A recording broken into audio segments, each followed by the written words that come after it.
Assalamualaikum warahmatullahi wabarakatuh. Para anak-anak yang dirahmati oleh Allah Subhanahu wa taala, alhamdulillah kita berjumpa lagi dengan Pak Zaki di mata pelajaran PAI, khususnya di kelas atas. Yaitu pagi ini kita akan membahas tentang fikih ya, pembelajaran fikih, yaitu dengan materi bersuci dari haid.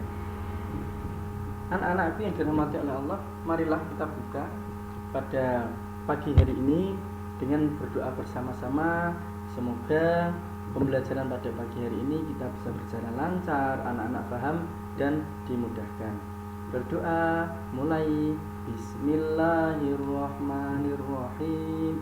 Rabbi zidni ilma warzuqni fahma. Ya Allah, berilah kami ilmu dan rezeki kefahaman. Amin. Alhamdulillahirabbil alamin.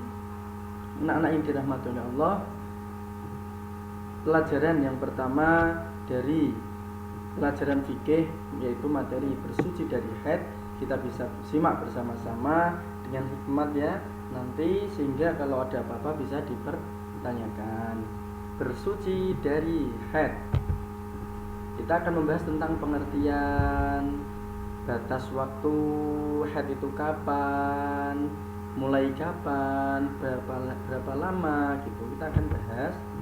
Yang kedua, yang ketiga yaitu larangan bagi orang yang haid. Dan anak-anak harus tahu ya bahwasanya haid itu adalah ciri perempuan ya, bukan laki-laki. Kalau laki-laki bukan tidak haid. Untuk pengertian kita simak bersama-sama. Dalam hadisnya ayat Al-Quran diterangkan dalam surah Al-Baqarah atau dalam LKS buku paket, bisa kita lihat bersama-sama bahwasanya Allah berfirman dalam surah Al-Baqarah ayat 222. Bismillahirrahmanirrahim. Wa yas'alunaka 'anil mahid. Qul huwa adan fa'tazilun nisaa fil mahid wa la taqrabuhunna hatta yadhhurn. Fa idza tadahharna fa'tuhunna min haitsu amarakumullah. Innallaha yuhibbut tawwabin wa yuhibbul mutatahhirin. Artinya, mereka bertanya kepadamu tentang haid. Katakanlah, haid itu adalah sesuatu yang kotor. Karena itu hendaklah kamu menjauhkan diri dari wanita di waktu haid, dan janganlah kamu mendekati mereka sebelum mereka suci. Apabila mereka telah suci, maka campurilah mereka itu di tempat yang diperintahkan Allah kepadamu. Sesungguhnya Allah menyukai orang-orang yang bertaubat dan menyukai orang-orang yang mensucikan diri. Innal mutahharun, itu dalam hadisnya dalam Al-Quran ya. Dalam Al-Quran dijelaskan seperti itu. Surah Al-Baqarah ayat 222. Ini ada pengertian di kurung itu ada dua, itu artinya bahwasanya Al-Baqarah itu surah kedua dalam Al-Quran. Jangan sampai salah, nanti kamu jelaskan Al-Baqarah ayat 2, keliru. Ya betul, Al-Baqarah ayat 222 urutan kedua dalam mushaf Al-Quran. Selanjutnya, pengertiannya ialah haid adalah keluarnya darah dari rahim perempuan, bukan karena terluka, bukan karena penyakit, dan bukan karena melahirkan. Jadi bisa nanti kita akan ulas tuntas. Anak-anak harus tahu dulu bahwasanya haid itu adalah keluarnya darah dari rahim perempuan, hanya terjadi pada perempuan, bukan karena terluka atau alat kelaminnya terluka, atau bukan karena penyakit, atau bukan karena melahirkan. Karena itu sesuatu anugerah dari Allah kepada semua perempuan. Yang kedua ialah masa haid. Kapan sih masa haid? Anak-anak harus tahu. Masa haid dalam penjelasannya diterangkan pada umumnya dulu, umumnya atau paling sedikit ialah 1 hari 1 malam, itu paling sedikit. Pak, kalau sudah 1 hari 1 malam bagaimana? Kalau sudah nggak keluar, ya berarti wajib mandi. Maksudnya mandi itu adalah wajib bersuci. Kalau sudah mandi, insya Allah suci dan boleh melakukan sholat. Paling sedikit 1 hari 1 malam, dan paling lama 15 hari 15 malam. Jangan lupa loh, jangan dibalik-balik. Wah, paling sedikit 1 minggu, paling banyak 1 bulan, bahkan terus mancur Pak, kayak air mancur. Bukan. Atau pada umumnya kebanyakan perempuan itu melakukan terjadi haid itu hanya 6 sampai 7 hari atau 1 minggu, 7 hari 7 malam, hanya kayak gitu. Yang selanjutnya, perempuan yang haid tidak wajib mengqadha atau mengganti sholatnya. Contoh, Mbak Josa umpama ya, Mbak Josa sedang haid di umur 9 tahun atau 10 tahun atau 11 tahun. Biasanya itu kalau anak perempuan itu haid di umur 9 sampai 15 itu pasti sudah melakukan ada tanda-tanda dia akan mengeluarkan darah haid. Perempuan yang haid tidak wajib mengqadha. Mengqadha itu mengganti sholatnya. Enak kan? Dia ketika haid, Pak, haid saya, berarti enak, enggak sholat. Apapun itu enggak sholat, enggak wajib. Dan juga tidak wajib menggantinya. Makanya kalau ingin seperti perempuan, silahkan, laki-laki kalau mau yang seperti itu. Selanjutnya, akan tetapi perempuan yang haid wajib mengqadha atau mengganti puasa Ramadan yang ditinggalkannya. Diingat, puasa Ramadan bukan puasa sunnah. Yang dimaksud adalah wajib mengganti puasa Ramadan. Maksudnya ketika anak-anak mengeluarkan darah haid di bulan suci Ramadan, berarti itu kan kamu boleh tidak berpuasa, tapi wajib mengganti puasamu. Umpama kamu baru tanggal 1 kok sudah haid, waduh, berarti harus mengganti sampai berapa hari itu nanti. Kok syukur-syukur hanya 1 hari, ya berarti mengganti 1 hari. Tapi kalau sampai 15 hari, bahkan berapa 6 hari atau 7 hari, itu harus mengganti yang sudah ditinggalkan. Akan tetapi untuk sholat dapat diskon, boleh atau tidak wajib untuk mengganti sholatnya. Tapi yang diwajibkan adalah mengganti puasa di bulan Ramadan. Pada bulan yang lainnya tentunya, bukan bulan Ramadan. Umpama ini Ramadan ini kamu haid tinggal 1 minggu. Wah Pak, saya akan ganti ketika bulan Ramadan depan, saya beli. Oh, enggak boleh. Harus di lain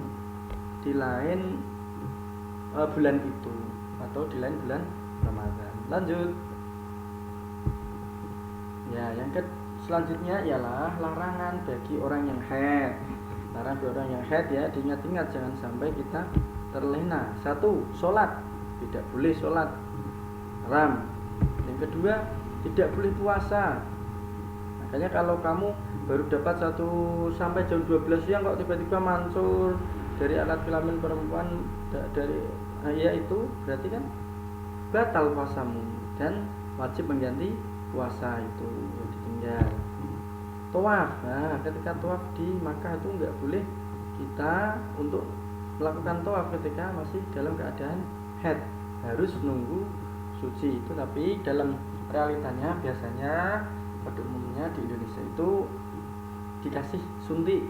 Biar apa? Biar ketika beribadah di sana 40 hari itu tidak terganggu. Jadi disuntik biar dia tidak haid. Pak, terus gimana? Itu kan sama halnya menyalahi aturan Allah. Ya, tidak apa-apa. Itu fungsi dan manfaatnya kan lebih banyak daripada madaratnya. Maka nggak apa-apa kalau dalam Indonesia sendiri banyak alim ulama yang berpendapat demikian. Akhirnya kan nggak apa-apa kalau mau yang haji disuntik biar nggak haid dulu, nggak apa-apa, boleh sifatnya karena demi kebaikan. Yang keempat, membaca dan menyentuh Al-Quran. Membaca dan menyentuh itu nggak boleh untuk orang-orang yang haid itu nggak boleh. Pak, tapi kok ada tetangga saya dia malah ketika haid di depan rumah sambil tadarus hafalin surah-surah pendek Pak?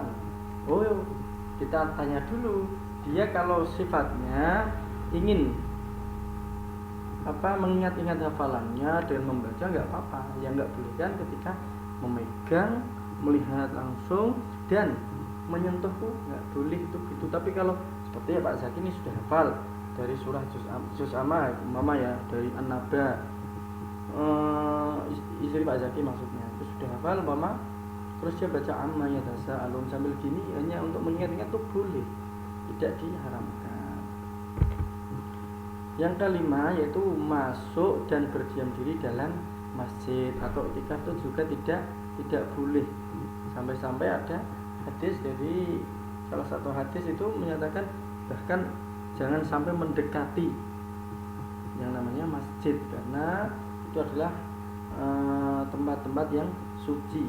Jadi kita harus menjauhkan diri. Ya, itu adalah larangannya. Ada sedikit tambahan bagaimana tata cara mandi wajib atau mandi besar. Mandi besar itu sama halnya bersuci. Mandi besar itu dilakukan ketika kita satu tadi yang perempuan sedang keluar darah atau haid. Yang kedua untuk laki-laki yang sudah pernah mimpi basah atau anak laki-laki di usia remaja atau dewasa menginjak dewasa, dia pernah bermimpi bahkan sudah mengeluarkan dari alat kelaminnya berupa cairan, itu wajib mandi besar, tidak boleh hanya wudu, nggak boleh, harus mandi besar.